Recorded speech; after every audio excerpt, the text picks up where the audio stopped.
record. Yeah, there it goes, recording. By the way, did you hear that? Did you hear the voice saying recording in progress? Did you hear that? Yes, sir. Okay, good. Okay.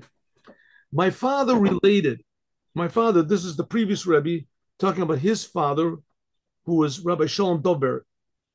Okay, the previous Rebbe, here, one second. Let's set this straight. Maybe there's new people here. Just as this. So we have, here's our Rebbe, right? This is our Rebbe. This is the seventh Rebbe of Chabad.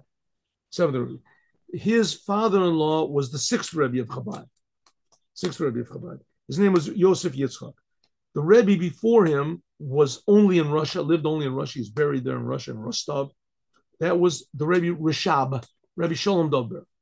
And it said he heard from his father, who was the fourth Rebbe of Chabad, that's called Rebbe Shmuel, and he quoted his father, who was the third Rebbe of Chabad, who heard it from the first Rebbe of Chabad, that he said that he was the son of the Magid Memezrich and the grandson of the Baal Shem Tov. Okay, what's the importance of this whole business? What's the importance of this?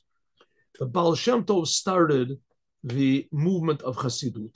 The movement of Chassidut is basically Judaism with the spirit of Abraham dominant. Abraham was the first Jew. He realized that God is creating everything all the time, constantly for a purpose. The oneness of God. That was Abraham's thing. And he opposed the whole world, and his goal was to transform the world. Av Hamon Goyim. That's how he got his name. Abraham, when he was circumcised, God said, you are going to be the father of all mankind.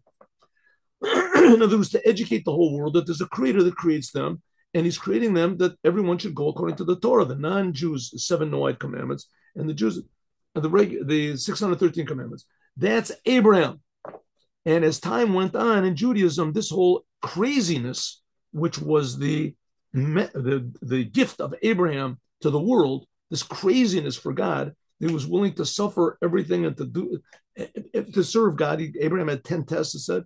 This became the motivating force behind the Hasidic movement. That was the Baal Shem Tov. The Baal Shem Tov passed away, and his successor was called the Magid of Mezrich. And the Magid of Mezrich, he had, they say, 70 pupils, and the main one was the first Rebbe of Chabad. He was also the youngest one.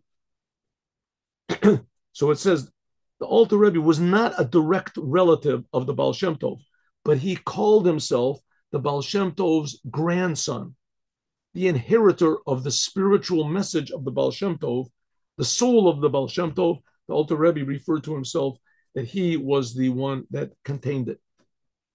Okay, that's it. Now, stop the share. Story. Let's see, maybe we'll have a short story. 1 second.